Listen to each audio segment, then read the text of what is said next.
న్యాయం జరిగేలాగా చూస్తాం.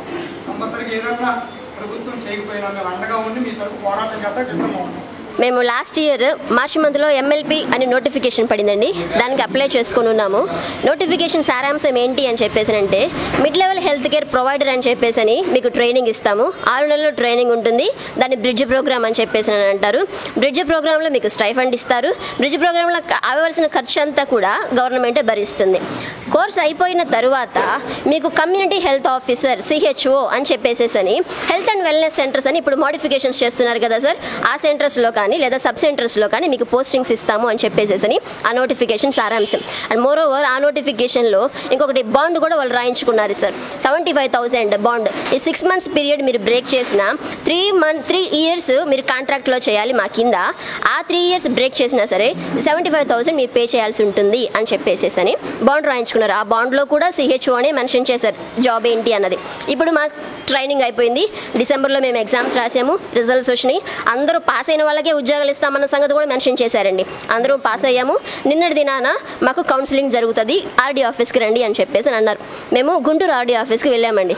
RD ఆఫీస్లో ఒకళ్ళు తీసుకుంటే అందులో ఏముంది అని చెప్పేసానంటే MLP mid level health provider as a staff nurse లాగా మీరు వర్క్ చేయాల్సి ఉంటుంది. అండ్ శాలరీ కూడా 25,000 ఉంటుంది. And the candidate is not eligible for any pay revision or any increments అని చెప్పేసి ఉందండి. మేము ఏం అడుగుతున్నామంటే సార్, మా బాధని అందరూ అర్థం చేసుకొని first thing as per the notification మాకు క్యాడరు శాలరీ ఇవ్వాలి. సెకండ్ థింగ్ వచ్చేసరికి మా సర్టిఫికేట్స్ మాకు రిటర్న్ చేయాలి. థర్డ్ థింగ్ ఎవరి డిస్ట్రిక్ట్స్లో వాళ్ళకి ప్లేస్మెంట్స్ ఇస్తే బెటర్గా హెల్త్ సర్వీసెస్ని మేము అందరికీ ప్రజలందరికీ ఇవ్వగలుగుతాము. వీరికి ఆ రోజు కొన్ని అంశాలు మెన్షన్ చేసి శాలరీ విషయంలో కానీ ప్లేస్మెంట్ విషయంలో కానీ మరి అనేక విషయాలు మెన్షన్ చేసి వీళ్ళ చేత 6 months నుంచి సర్వీస్ చేయించుకొని వీళ్ళకి ట్రైనింగ్ అని చెప్పి ఇప్పించి దాని తర్వాత ఇప్పుడు ఆ యొక్క నోటిఫికేషన్లో ఉండబట్టిని పక్కన పెట్టి అన్యాయంగా ఇస్తానన్న జీతం ఇవ్వకుండా వాళ్ళ యొక్క శాలరీని కుదించేసి 25,000 రూపాయలు ఇస్తామని చెప్పడం చాలా దారుణంగా వాళ్ళందరూ చాలా బాధపడుతూ ఉన్నారు. అదే కాక ప్లేస్మెంట్ విషయంలో కూడా స్థానికంగా ఉన్న ప్లేస్మెంట్లలో ఉంచుతామని చెప్పి మళ్ళీ తర్వాత ఎక్కడో తెలియని ప్లేస్మెంట్స్కి తీసుకెళ్తే మరి వాళ్ళు మేము ఎలాగా అక్కడ మాకు ఎలా వసతి ఉంటుంది అని వాళ్ళు ప్రశ్నిస్తూ ఉన్నారు. మరి ఇంకా అనేక విషయాలు దీంట్లో మెన్షన్ చేసిన అన్నింటిని కూడా వాళ్ళు ఇవాళ మాట తప్పారు. కాబట్టి వారి డిమాండ్స్ ఏంటంటే వాళ్ళు ఏవైతే నోటిఫికేషన్లో ఉన్నాయో అవన్నీ కూడా మాకు సమకూర్చాలి, దాని ప్రకారం నడవాలని చెప్పి వాళ్ళు కోరుతూ ఉన్నారు. తక్షణమే వాళ్ళ యొక్క ఒరిజినల్ సర్టిఫికేట్స్ వాళ్ళకి ఇవ్వాలి.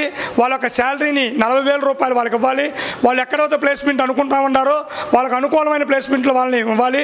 వీళ్ళు కూడా పవన్ కళ్యాణ్ గారి దృష్టికి ఈ విషయం వెళ్తే పవన్ కళ్యాణ్ గారి ద్వారా న్యాయం జరిగిద్దని చెప్పి వీళ్ళందరూ ఆశిస్తూ ఉన్నారు. ఎందుకంటే పవన్ కళ్యాణ్ గారు ఇప్పటికే అనేక సమస్యల మీద పోరాడుతూ ఉన్నాడు.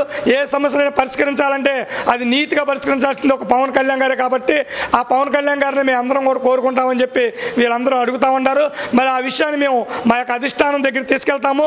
మరి మా అధ్యక్షుల వారు పవన్ కళ్యాణ్ గారికి ఈ విషయాన్ని తెలియజేసి మరి వీళ్ళందరినీ కూడా పవన్ కళ్యాణ్ గారి దగ్గర తీసుకెళ్ళి మా పార్టీ తరఫు నుంచి వీళ్ళకి అండగా ఉంటాము. ఈ సమస్యలు తీరేంత వరకు కూడా మేము అందరం పోరాటం చేస్తామని చెప్పి ఈ సందర్భంగా తెలియజేస్తా ఉన్నాం.